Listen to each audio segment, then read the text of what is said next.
आज की वीडियो बहुत ज़्यादा इंपॉर्टेंट है क्योंकि आप लोग में से बहुत सारे लोग मेरे को कमेंट करते हो, इंस्टाग्राम पे भी मैसेज करते हो कि सर क्या एम्बेडेड में as a hardware design engineer का क्या रोल होता है, क्या स्किल्स डेवलप करनी चाहिए as an hardware design engineer. तो आज की वीडियो में बात करने वाला हूँ इसी टॉपिक के बारे में कि अगर आप एक हार्डवेयर डिज़ाइन इंजीनियर हो और अगर आप कॉलेज गोइंग स्टूडेंट्स हो तो ये स्किल्स आप सीखो अगर आपको हार्डवेयर में जाना है तो, या तो अगर आपको सॉफ्टवेयर में भी जाना है। लास्ट वीडियो मैंने शूट किया था जो कि टॉपिक था हमारा how you can become an embedded software developer. तो सॉफ्टवेयर डेवलपर अगर बनना है तो आपको हार्डवेयर से ही गुजरना पड़ेगा। अगर आपको हार्डवेयर का बहुत अच्छा नॉलेज नहीं है, अगर आपको कंट्रोलर का नॉलेज नहीं है, अगर आपको प्रोसेसर के आर्किटेक्चर पता नहीं है तो आप नहीं काम कर पाओगे एज एम्बेडेड डेवलपर। आप अगर आप सॉफ्टवेयर के फील्ड में हो, लाइक अगर आप फुल स्टैक डेवलपर हो या वेब डेवलपर हो, वहाँ पे आपको इतना कॉम्प्लेक्स चीज़ें नहीं मिलती हैं। But in the same case अगर आप एक इलेक्ट्रॉनिक्स इंडस्ट्री में जॉब कर रहे हो तो आपके लिए बहुत ही ज़्यादा कॉम्प्लिकेटेड हो जाएंगी चीज़ें। आपको कितना भी अच्छा प्रोग्रामिंग लैंग्वेज आता हो, चाहे आपको सी आता हो या C++ आता हो, जावा, पाइथन, अगर आपको नॉलेज हो और आप कोडिंग कर सकते हो तो भी आपको बहुत ही ज़्यादा यहाँ पे प्रॉब्लम फेस करना पड़ेगा एज एन एम्बेडेड डेवलपर। तो एम्बेडेड डेवलपर की अगर बात करता हूँ तो सबसे पहले आपको ये समझना होगा कि एम्बेडेड है क्या और क्यों हम एम्बेडेड में प्रोग्रामिंग की बात करते हैं और क्यों हार्डवेयर इतना ज़्यादा इंपॉर्टेंट रोल प्ले करता है। क्योंकि हम सभी को पता है कि जब भी हम as an hardware developer, as an hardware design engineer जब हम बात करते हैं तो हम बात करते हैं कंपोनेंट्स के बारे में, हम बात करते हैं प्रोसेसर के बारे में, हम डिस्कस करते हैं एज अ कंट्रोलर के बारे में कि क्या इसके आर्किटेक्चर होंगे, क्या इसकी फंक्शनैलिटी होने वाली है, किस तरह से इसके कम्युनिकेशन प्रोटोकॉल्स काम करने वाले हैं। तो इस तरह की चीज़ों को हम डील करते हैं और जब तक हमें हार्डवेयर लेवल पर चीज़ें पता नहीं होंगी, और we can say that this is also called as a physical layer design. अब जब OSI मॉडल पढ़ते होते हैं तो 7 OSI मॉडल के अंदर 7 स्टेजेस होते हैं। फर्स्ट स्टेज जो होता है आपका वो होता है physical design. Physical design is nothing but just में हार्डवेयर। फिजिकल का मतलब होता है बेसिक हार्डवेयर लेवल पे काम करना। तो हार्डवेयर लेवल पे अगर आपको काम करना है तो आपका अंडरस्टैंडिंग, आपके कॉन्सेप्ट्स बहुत ही तगड़े तरीके से क्लियर होने चाहिए। तो आज की वीडियो का जो एम है हमारा वो यही है कि मैं बात करने वाला हूँ हार्डवेयर के बारे में कि हार्डवेयर डिज़ाइन इंजीनियर, और अगर आप एम्बेडेड सॉफ्टवेयर में जाने का प्लान कर रहे हो तो भी आपको हार्डवेयर के बारे में नॉलेज होनी चाहिए। क्या क्या होनी चाहिए मैं उसके बारे में बात करने वाला हूँ। ठीक है, तो चलो वीडियो को शुरू करते हैं। मैं सत्यम और आप देखना शुरू कर चुके हैं इलेक्ट्रॉनिक्स ग्लोब यूट्यूब चैनल, जहाँ की मैं इलेक्ट्रॉनिक्स से रिलेटेड वीडियो शेयर करता हूँ। वीडियो में जो एम है हमारा वो है हार्डवेयर डिज़ाइन इंजीनियर को अंडरस्टैंड करना कि what is an hardware design engineer, what are the roles of an hardware design engineer, what are the major skills of an hardware design engineer. ठीक है, तो इसको कुछ बेसिक पॉइंट्स में मैं कवर करने वाला हूँ बेसिक। ठीक है, तो सबसे पहले मैं बात करने वाला हूँ कि what is an hardware design engineer and what are the important roles of an hardware design engineer. So hardware design engineer का काम क्या होता है basic, to design and develop the product. ठीक है, जो भी आपके इलेक्ट्रॉनिक्स के प्रोडक्ट हैं उसे डिज़ाइन करना, डेवलप करना, टेस्टिंग करना, डीबग करना। ठीक है, ये सब कैटेगरी किसके अंदर आती है, as an hardware design engineer के अंदर आती है। And we have also responsible to ensure that the quality of that product. ठीक है, जो भी हम प्रोडक्ट को डिज़ाइन किया उसकी क्वालिटी कैसी है, हम इस पर भी बहुत ही ज़्यादा ध्यान देते हैं। ठीक है, अब आपको इसी के बारे में मैं बताऊंगा कि हार्डवेयर आप कहाँ कहाँ देखते हो। मोबाइल फ़ोन को यूज़ कर रहे हो जिस पर आप मेरी वीडियो को देख रहे हो, ये भी इसके अंदर भी क्या है, पूरे के पूरे मदरबोर्ड बने हुए हैं। ठीक है, पूरी मदरबोर्ड इसके अंदर है।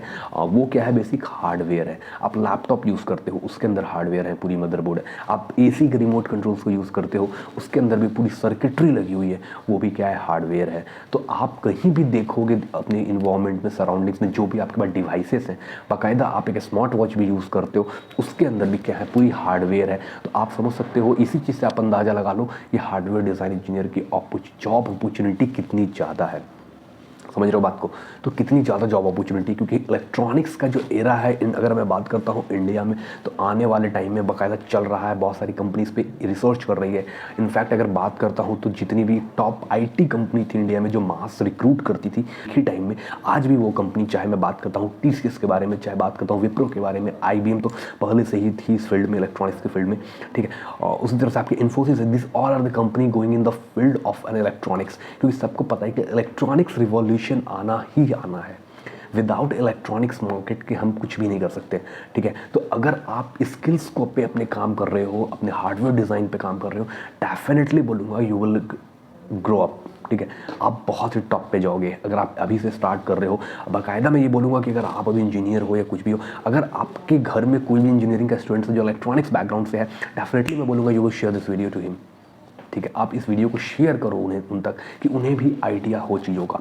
ठीक है, तो इलेक्ट्रॉनिक्स का जो इंडस्ट्री है वो काफ़ी ज़्यादा क्रेज में आने वाला है। सो हम बात कर रहे हैं इलेक्ट्रॉनिक्स के अंदर हार्डवेयर इज़ अ रूट।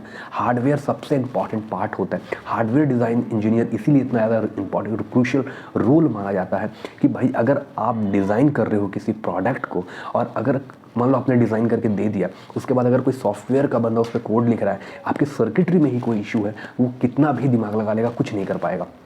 इसीलिए जब भी आप अगर एज एन इलेक्ट्रॉनिक्स में अगर आप हार्डवेयर सॉफ्टवेयर डेवलपर बनते हो, एज एन एम्बेडेड डेवलपर बनते हो, फर्मवेयर डेवलपर बनते हो, तो you must have to ensure that the circuitry और schematics is going in the correct way and also the design, the layout design is also correct way. ठीक है, तो आपकी पीसी भी करेक्ट होनी चाहिए, ये आपको आइडिया होना चाहिए how you will find out the solution. ठीक है, ऐसा मैं नहीं बोल रहा हूँ कि आपको सीखना है, but as a initial time में आपको ये चीज़ों की नॉलेज होनी चाहिए, क्योंकि इन फ्यूचर जब आप किसी बड़ी ऑर्गेनाइजेशन में जाओगे तो डेफिनेटली मैं बोलूँ वहाँ पे आपके काफ़ी सारे टीम मेंबर्स होंगे जो कि वो आपको प्रॉब्लम देंगे। आप बोर्ड में नहीं फेच कर पा रहे हो, डेटा एग्जीक्यूट नहीं कर पा रहे हो, तो क्या करोगे, आप वो टीम को दे दोगे।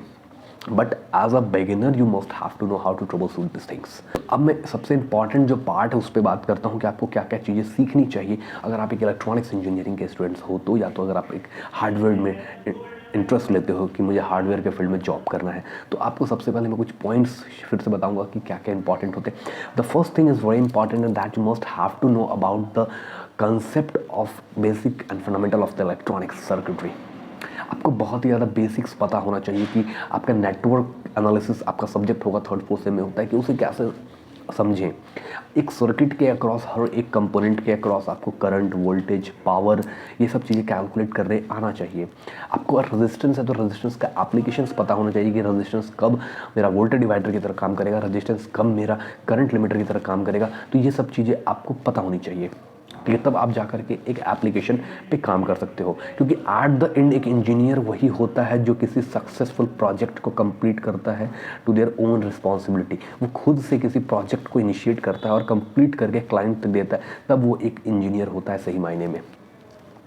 ऐसा नहीं होता है कि मैंने कुछ पार्ट पे काम किया, मैंने बना दिया तो आगे और भी टीम देखी। नहीं, अगर आप खुद से कंप्लीट स्टार्टिंग से डिज़ाइन से लेकर के उसको डिप्लॉयमेंट तक अगर आपका हाथ है, आप इंगेज हो, आप चीज़ों को आप लीड कर रहे हो, then you are the engineer. और जब आप जॉब में जाओगे तो भी आपको 3-4 साल इसी चीज़ में लग जाएंगे काम करने में, उसके बाद ही आप किसी प्रोजेक्ट को लीड करोगे। और किसी भी प्रोजेक्ट को लीड करोगे तो your designation is around senior engineer और टेक लीड।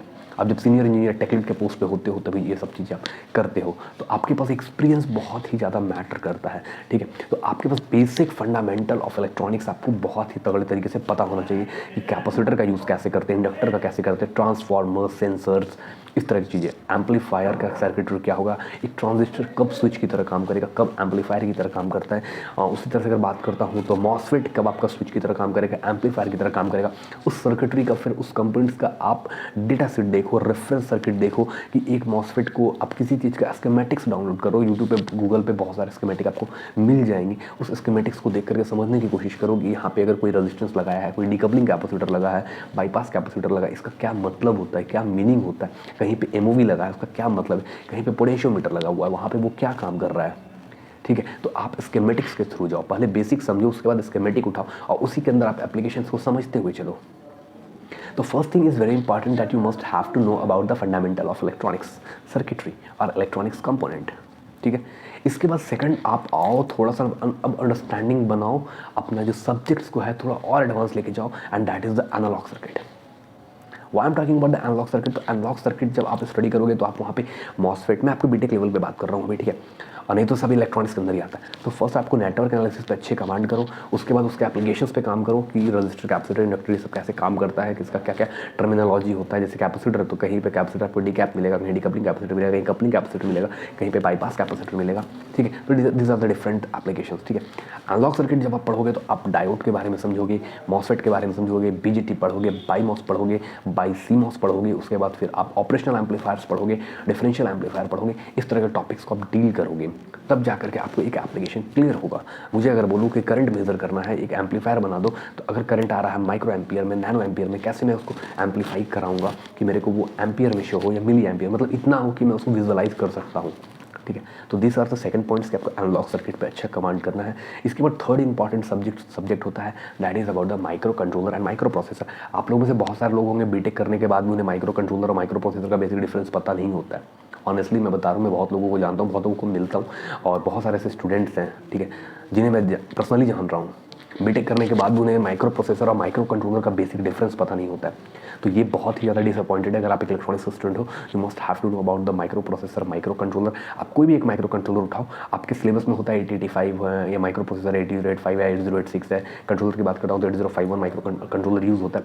ये आप पढ़ो कॉलेज में, बट आगे चल करके थोड़ा सा उस टॉपिक से एडवांस आ जाओ। लाइक की बात करता हूँ तो AVR के माइक्रो कंट्रोलर्स उठाओ, या माइक्रो चिप के उठा लो, ठीक है, 8 बिट के हैं, 16 बिट है, 32 बिट है, STM के उठा लो, ESP के, कोई भी एक कंट्रोलर पे कमांड करो, उसके डेटा सीट को देखो, उसके GPIO को समझो कि GPIO क्या होता है, जनरल पर्पस इनपुट आउटपुट होता है। उसी तरह से फिर आपके उसके कम्युनिकेशन प्रोटोकॉल्स हैं, लाइक SPI, UART है, क्या होते हैं ये सब चीज़ें। तो उसका आर्किटेक्चर देख करके आप चीज़ों को क्लियर कर सकते हो, ठीक है। तो इस तरह से आपको स्टडी करना होगा। आप केवल कॉलेज के सिलेबस पे जाओगे तो शायद आप बहुत सारी चीज़ों को एक्सप्लोर नहीं कर सकते हो, ना आपको बहुत अच्छा नॉलेज होगा, क्योंकि एट द एंड जो एक इलेक्ट्रॉनिक्स का स्टूडेंट होता है जो कोर इंडस्ट्री में जॉब करना चाहता है, उसके लिए सबसे बड़ा चैलेंजिंग यही होता है कि उसके पास लैक ऑफ स्किल्स और लैक ऑफ नॉलेज होती है। So that's the basic reason they are not able to go inside the company, like in the core company, ठीक है। वो कोर कंपनी में इसलिए नहीं जा पाता है कि उसको फंडामेंटल चीज़ें ही क्लियर नहीं होती हैं, ठीक है। तो आप माइक्रो कंट्रोलर, माइक्रो प्रोसेसर को इस तरह से समझ सकते हो, ठीक है। उसके बाद उसके बाद बात करता हूँ the fourth important points for as an hardware engineer, you must have to know the basic communication protocols like SPI, UART and I2C। These are the three basic, ये तीन क्या है आपके बेसिक है, these three are the basics communication, serial communication protocol, ठीक है। ये आपको सीरियल कम्युनिकेशन प्रोटोकॉल्स आपको पता होना चाहिए, उस तभी आप अच्छे से चीज़ों को रिलेट कर सकते हो कि कहीं पे आपको 5G मॉड्यूल इंटरफेस करना है या 4G मॉड्यूल इंटरफेस करना है, कैसे करेंगे, RF टेस्टिंग करना है, RF कैसे काम करता है, RF की IC कैसे काम करती है, RF का ट्रांसमीटर कैसे काम करेगा, RF का रिसीवर कैसे काम करेगा, एंटीना कैसे आप इंटरफेस करने वाले हो वो। अब उसी तरह से आपके कोई सेंसर है, जैसे कि टेम्परेचर सेंसर है, तो टेम्परेचर सेंसर कैसे आप करोगे, आप उसको I2C पे करोगे, या फिर आप उसे SPI पे इंटरफेस करोगे, या नॉर्मल GPIO से रीड कर लोगे, या ADC चैनल पर रीड करोगे, कैसे करोगे आप। तो आपको ये चीज़ें पता होनी, इसलिए मैंने पहले बोला कि पहले आप माइक्रो कंट्रोलर, माइक्रो प्रोसेसर के टर्मिनोलॉजी को समझो कि उसके अंदर GPIO क्या होता है, उसके अंदर ADC क्या होता है, ADC के बारे में पढ़ो, एनालॉग टू डिजिटल कन्वर्टर होता है, डिजिटल टू एनालॉग कन्वर्टर होता है, कैसे ये काम करता है। तो these are the basic subjects, ठीक है। तो फोर्थ पॉइंट इंपॉर्टेंट ये है कि आपको फंडामेंटल चीज़ें क्लियर होनी चाहिए कि आप कैसे इंटर करने वाले हो, ठीक है। इतना समझने के बाद ये सारी बेसिक चीज़ें हो गई, इतना अगर आप समझ जाते हो, ये बहुत ही बेसिक है, कॉलेज लेवल की बात कर रहा हूँ मैं। ऐसा मत समझना कि इससे आप समझ जाओगे, आप सर्किटरी को देख के समझ सकते हो, काम नहीं कर सकते हो अभी। तो ये हो गए आपके बेसिक नॉलेज, बेसिक स्किल्स। अब आपने हार्डवेयर तो चलो बना दिया, डिज़ाइन कर दिया, अब इसके बाद आपकी रिक्वायरमेंट और बढ़ेगी। अभी आपने केवल कॉपी पेन पे सर्किटरी को बनाया है, अब आपको चाहिए होगा एक CAD tool. What are the important role of an CAD tool. So CAD tool का काम क्या होता है, तो CAD टूल का काम बेसिक होता है कि जो मैंने डिज़ाइन को कॉपी पे बनाया है, जो मैंने नोटबुक पे बनाया है, उस डिज़ाइन को इम्प्लीमेंट करना, उसकी स्कीमेटिक्स को डिज़ाइन करना, ठीक है। जो भी आप बनाए हो, बाकायदा आप एक वोल्टेज रेगुलेटर बना लिए, बाकायदा आप एक वोल्टेज डिवाइडर सर्किट बनाए 2 रेजिस्टेंस को यूज़ करके, ठीक है। उस सर्किटरी को क्या करना है, आपको इम्प्लीमेंट करके देखना है, ठीक है। तो उसके लिए आपको चाहिए एक CAD टूल। CAD टूल से पहले अगर आप समझ सको तो आप सिमुलेशन टूल पे जाओ। व्हाट सिमुलेशन टूल क्या होता है बेसिक, तो आपने कोई वोल्टेज डिवाइडर की सर्किट बनाई, उसको आप चेक करना चाहते हो कि इस सर्किट में अगर मैंने ये वैल्यू की रेजिस्टेंस दी है तो आउटपुट वोल्टेज ये आ रहा है कि नहीं आ रहा है, करंट कितना आ रहा है, वोल्टेज कितना आ रहा है, पावर कितना लॉस हो रहा है। तो आप सिमुलेशन टूल के लिए आप मल्टी सिम को यूज़ कर सकते हो, NI का, नेशनल इंस्ट्रूमेंट का। आप LT स्पाइस को यूज़ कर सकते हो। मल्टी सिम तो काफ़ी कॉस्टली है, वो पेड है, फ्री नहीं है। तो आप LT स्पाइस की तरफ जा सकते हो, काफ़ी पॉपुलर है, बहुत सारे कंपनी का जॉब प्रोफाइल देखोगे तो वहाँ पे लिखा आता है सिमुलेशन टूल्स में LT spice, specially for the analog designer, ठीक है। तो आप उस चीज़ों को भी एनालिसिस कर सकते हो, that is the quite important, ठीक है। सिमुलेशन के बाद आप स्टार्ट कर दो। स्टार्टिंग कहाँ से कि आपने पहले पढ़ लिया, समझ लिया चीज़ों को, सर अपने इलेक्ट्रॉनिक फंडामेंटल को। आपने डिज़ाइन इंजीनियर पे मैं एक वीडियो बनाने वाला हूँ, कंप्लीट वीडियो होगी कि डिज़ाइन इंजीनियर कैसे डिज़ाइन करता है, क्या थॉट्स होते हैं, कैसे, वो सारी चीज़ें मैं एक आने वाले सेपरेट वीडियो में, नेक्स्ट वीडियो में वो चीज़ आपके साथ डिस्कस करने वाला हूँ, ठीक है। तो अभी हम बात करेंगे। तो सबसे पहले आपने इलेक्ट्रॉनिक्स को पूरा समझा, फंडामेंटल ऑफ इलेक्ट्रॉनिक्स को समझा। उसके बाद आपने क्या किया, एक कॉपी लिया, एक नोटबुक लिया, एक पेज लिया, उस पेज पे आपने सर्किट को ड्रॉ किया, आपने अपने कॉन्सेप्ट्स को अप्लाई किया। सपोज आपने वोल्टेज डिवाइडर बनाया, अपने नेटवर्क में पढ़ा बेसिक 2 रेजिस्टेंस को लाके आपने एक वोल्टेज डिवाइडर बना लिया, ठीक है। मैं चाहता हूँ कि उस वोल्टेज डिवाइडर को मैं एम्पलीफाई कर दूँ, मतलब 2 वोल्ट अगर इनपुट आ रहा है, मैं चाहता हूँ उसको मैं 100 वोल्ट में लेके आऊँ। कैसे करूँगा, तो मुझे चाहिए होगा ऑपरेशनल एम्पलीफायर आप कहाँ पढ़े थे? आप पढ़े थे एनालॉग में। इसे नेटवर्क एनालॉग, ठीक है, यही दो सब्जेक्ट मैंने बोल रहा हूँ। अब मैं चाहता हूँ कि 100 वोल्ट को मेरे को रीड करना है इस वैल्यू को। कैसे करूँगा? माइक्रो कंट्रोलर की हेल्प से करूँगा रीड, सैम्पलिंग करूँगा उसकी मैं, ठीक है। ये टॉपिक इस तरह से चीज़ें रिलेट होती हैं। तो मैंने क्या किया, मैंने सब्जेक्ट्स को पढ़ा, उसके एप्लीकेशंस को लेकर के मैंने एक नोटबुक पे एक पेज पे उसको ड्रॉ किया सर्किट ड्रॉ करने के बाद मैंने एक सिमुलेशन टूल को उठाया। उस सिमुलेशन टूल पे मैंने चेक किया कि हाँ एग्जैक्टली ये मेरा आउटपुट आ रहा है। देखो कोई भी टूल होगा आपको 100% एक्यूरेसी देगा नहीं, थ्योरेटिकल और प्रैक्टिकल चीज़ें बहुत डिफरेंस होती हैं। हाँ बट इतना भी डिफरेंस नहीं होता है कि आपको बहुत मतलब 50 ओम अगर आना 50 ओम अगर आना था तो आपको 100 ओम नहीं देगा, वो 51, 52, 53 या फिर 48, 47 इस रेंज में रहेगा। मतलब +-5 आप लेके कंसिडर करके चल सकते हो, ठीक है। उतने आपको एक्यूरेसी लेके चलनी होगी। तो आपने क्या किया, सिमुलेट करके चीज़ों को देख लिया। अब आपका डिज़ाइन हो गया फाइनल अभी तो नहीं हुआ, बट हाँ इतना है कि आपने जो कॉन्सेप्ट बनाया आपने उसको सिमुलेट करके देखा सॉफ्टवेयर पे, वो चीज़ें प्रॉपर तरीके से काम कर रही हैं, ओके हो गया काम। अब आता है हार्डवेयर डिज़ाइन का तीसरा और चौथा, third very important topic. First आपने क्या किया, नोटबुक पे डिज़ाइन बनाई, ठीक है। सेकंड स्टेप आपने क्या किया, उसको सिमुलेट करके चेकआउट किया कि प्रॉपर डिज़ाइन है या नहीं है, प्रॉपर वोल्टेज करंट जो भी आपकी रिक्वायरमेंट थी वो आ रही है कि नहीं। थर्ड इंपॉर्टेंट जो होता है वो होता है schematics and layout design. Third क्या होता है, स्कीमेटिक्स एंड लेआउट डिज़ाइन। तो थर्ड में आपने क्या किया, उसको स्कीमेटिक्स बनाया। कोई भी आप कैड टूल ले सकते हो, आप ऑरकैड ले सकते हो, आप डिप्ट्रस ले सकते हो, आप की कैड फ्री अगर चाहिए तो की कैड आप यूज़ करो। बहुत सारे की कैड में फीचर हैं, बहुत एडवांस फीचर हैं की कैड में। RTM यूज़ कर सकते हो आप। तो ये क्या है, स्कीमेटिक्स और PCB आपने डिज़ाइन कर ली। आपने डिज़ाइन करके क्लाइंट को मैन्युफैक्चरर को भेज दिया, आपका PCB बन के आ गया। आपने कंपोनेंट मार्केट से परचेस किया, वो सारे कंपोनेंट आपने लगा दिए। पहला क्या था, आपने कॉपी पर डिज़ाइन बनाया, फिर आपने सिमुलेट किया, फिर आपने PCB बनाई, 3 स्टेप हुए। फोर्थ स्टेप अब होता है उस बोर्ड की testing before the power up. अभी आपकी बोर्ड आ गई है, आपने उस पर सारे कंपोनेंट लगा दिए। अब आपका काम क्या है कि बेसिक आप मल्टीमीटर लेके प्रॉपर इम्पिडेंस टेस्ट करोगे। What is impedance? तो इम्पिडेंस मैंने एक वीडियो ऑलरेडी बना रखा है। तो आपको बेसिक इम्पिडेंस बेसिक ओम होता है, ओम की यूनिट होती है। अगर रजिस्टर है तो R ही होगा, उसका ओम होगा, क्योंकि रजिस्टेंस की यूनिट R होती है। कैपेसिटर है तो उसकी यूनिट फैराड होती है, बट उसको मुझे कन्वर्ट करना पड़ेगा, तो मैं 1/j⍵c लूँगा तो ओम में आ जाएगा। अगर इंडक्टर है तो वह j⍵L लूँगा तो वो ओम में आ जाएगा। यहाँ से मैं फ्रीक्वेंसी और इसे पुट करके वैल्यू निकाल लूँगा, ठीक है, इम्पिडेंस की वैल्यू। बेसिक हो गया आपका एक स्टेप, ठीक है। तो आप क्या करोगे, मल्टीमीटर लेकर के सब सारे के रजिस्टेंस चेक करोगे। इसको बोलते हैं, इस प्रोसेस को बोलते हैं बोर्ड ब्रिंग अप, ठीक है। क्या बोलते हैं, बोर्ड ब्रिंग अप। हर एक पॉइंट के बीच में क्या क्या वोल्टेज आ रही है, क्या इम्पिडेंस आ रही है, ये सब चीज़ें। उसके बाद आप पावर अप करोगे बोर्ड को। तो आप जो आपका प्रोसेस चल रहा है ये बोर्ड की टेस्टिंग का चल रहा है। उसके बाद आप क्या करोगे, प्रॉपर, ठीक है, उसके बाद वोल्टेज वगैरह टेस्ट करोगे। करंट मेजर करना है, करंट मेजर कर लो, वोल्टेज मेजर करना है, वोल्टेज मेजर करो। उसके बाद बोर्ड को पावर अप करके आप चेक करोगे कितने टाइम के लिए चल रहा है। अगर उसमें कोई आपने इंटरफेस वगैरह यूज़ कर रखा है, जैसे कि आपने UART का इंटरफेस यूज़ किया है, तो इसे आप एनालिसिस करो। कैसे करोगे, इसके लिए भी टूल्स होते हैं।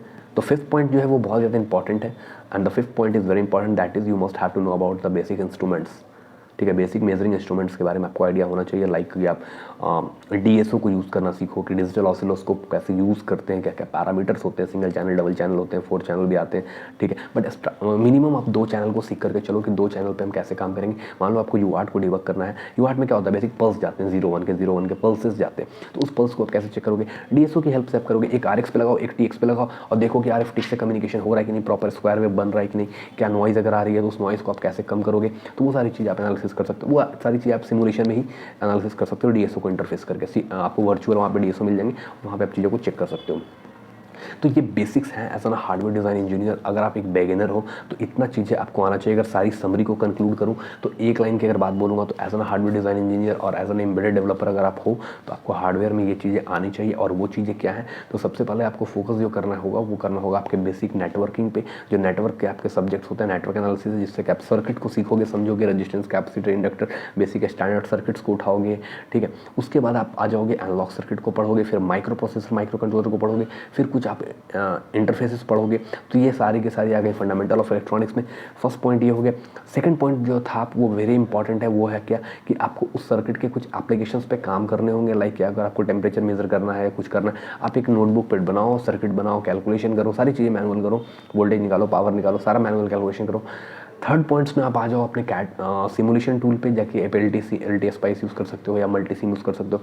तो थर्ड पॉइंट पे आप यहाँ पे करो। फोर्थ पॉइंट आप आ जाओ कहाँ, PCB डिज़ाइन पे, जिसमें कि आप स्कीमेटिक्स को डिज़ाइन करो, नेट नेम को सीखो, ऐड करना कैसे होता है, ट्रेसेस कैसे होते हैं, इस तरह की चीज़ें आप वहाँ करो। फिर लेआउट बनाओ, PCB डिज़ाइन करो, ठीक है। फोर्थ स्टेप हो गया। फिफ्थ स्टेप क्या होगा कि पावर देने से पहले उसके आप सारे पैरामीटर को चेक कर लो। पैरामीटर मतलब सारे कनेक्शन को चेक करो, प्रॉपर है कि नहीं है, कहीं शॉर्टिंग तो नहीं हो रही है। वो सब चीज़ें आप बेसिक वहाँ पे चेक करो, ठीक है। 5th पॉइंट थी। और 6th पॉइंट क्या था कि आप स्टैंड इंस्ट्रूमेंट्स को यूज़ करना सीखो, लाइक DSO कैसे यूज़ करते हैं, ठीक है। बेसिक DSO हो गया, मल्टीमीटर हो गया, बेसिक इंस्ट्रूमेंट्स बता रहा हूँ। तो ये सब बेसिक है। अगर आप एक हार्डवेयर डिज़ाइन में इंटरेस्ट रखते हो तो इस तरह की इन्फॉर्मेशन आपको बहुत ज़्यादा काम आने वाली है। बाकी अगर और एडवांस की बात करूँगा तो स्पेक्ट्रम एनालाइजर है, मिक्स सिग्नल एनालाइजर है, पावर एनालाइजर है, फ्रीक्वेंसी एनालाइजर होते हैं, बहुत सारे इंस्ट्रूमेंट्स होते हैं जो एज ऑन हाई स्पीड, जब आप आगे चल कर थोड़ा एडवांस काम करोगे हाई स्पीड डिज़ाइन पे, जिसमें कि आप DDR, रैम, रोम ये सब इंटरफेस करोगे, प्रोसेसर लेवल पे काम करोगे, तो आपकी रिक्वायरमेंट होगी, आप ईथरनेट फी को यूज़ करोगे, तो वहाँ पे सारी चीज़ें आपको काफ़ी ज़्यादा काम आने वाली है। But as per the now ये इतना रिक्वायरमेंट नहीं है। अगर आप एक बिगिनर हो, अगर आपको एडवांस टॉपिक चाहिए तो आप मेरे को कमेंट करना, मैं किसी और वीडियो में इस पर पूरा कंप्लीट एनालिसिस करके आपको बताने वाला हूँ, ठीक। और एक न्यूज़ ये है कि मैं आपको थोड़ा सा बताता हूँ। एक्चुअली अभी क्या है कि मैं कुछ PCB डिज़ाइन या एम्बेडेड का अगर प्लान कर रहा था, बट मेरा लैपटॉप ख़राब होने की वजह से मैं भी नहीं कर पा रहा हूँ, और थोड़ा सा फाइनेंशियल इशू भी चल रहा है। फाइनेंशियल इशू की वजह से मेरे पास थोड़ा सा इक्विपमेंट्स की कमी है, बट मैंने बहुत सारे आपके लिए प्लान कर रखा है। लाइक ये मैं आपको प्रॉपर DSO एनालिसिस करके सिखाऊंगा, क्योंकि परचेस करने पड़ेंगे यार, और ये सब इंस्ट्रूमेंट काफ़ी ज़्यादा कॉस्टली होते हैं। सो इसकी वजह से भी मैं आप लोगों के लिए बहुत बेहतरीन नहीं कर पा रहा हूँ। आई नो कि मेरे को पता है ये चीज़ें कि मैंने आप लोगों के लिए बहुत अच्छा नहीं दे कर पा रहा हूँ अभी, ठीक है। मेरे को चीज़ें एनालिसिस होती हैं कि मैं आपके लिए बेहतरीन कंटेंट लाऊं, इलेक्ट्रॉनिक्स रिलेटेड की DSO कैसे यूज़ करते हैं, मिक्स सिग्नल कैसे यूज़ करते हैं, PCB कैसे डिज़ाइन करते हैं, हाई स्पीड पे कैसे डिज़ाइन करेंगे, वो सारी चीज़ें मेरे प्लान में है। बट थोड़ा सा फाइनेंशियल इशू की वजह से मैं उस पर कंटेंट नहीं बना पा रहा हूँ। इंस्ट्रूमेंट्स कुछ परचेस करने हैं तो काफ़ी बड़ा इन्वेस्टमेंट है, तो मैं वो चीज़ें नहीं कर पा रहा हूँ। और मैंने एक सेकंड चैनल ओपन किया है, क्योंकि थोड़ा सा फाइनेंशियल इशू है, तो आप उसको चैनल को भी सपोर्ट करो, ठीक है। वो मेरा बेसिक ब्लॉगिंग से रिलेटेड चैनल है, ठीक है। SRS वाइब्स, आपको नीचे लिंक डिस्क्रिप्शन में मिलेगा, और यहाँ पे आपको टैब पे भी दिख रहा होगा। SRS वाइब्स को जाकर के आप सब्सक्राइब करो, वीडियोस को देखो वो भी, जिससे कि थोड़ा सा मेरा फाइनेंशियल अगर अच्छा होता है तो डेफिनेटली मैं आप लोगों के लिए इंस्ट्रूमेंट्स परचेस करूँगा, उस पर वीडियो शूट करूँगा और आपको सिखाऊँगा। अपना प्यार और सपोर्ट बनाए रखो। इंस्टाग्राम पे भी फॉलो करो, तो आप सपोर्ट करो बस। और बाकी इंस्टाग्राम, फेसबुक वगैरह पे आप फॉलो कर सकते हो मुझे। लिंक्डइन पे जाके कनेक्ट करो, कोई डाउट है तो आप मेरे को इंस्टाग्राम पे जाकर के मैसेज कर दो, या लिंक्डइन पे भी कर दो। लिंक्डइन पे भी मैं बहुत अच्छे पोस्ट शेयर करता हूँ, ठीक है। तो चलो मिलता हूँ अगली वीडियो में, तब तक के लिए take care, thanks for watching this video, thank you very much.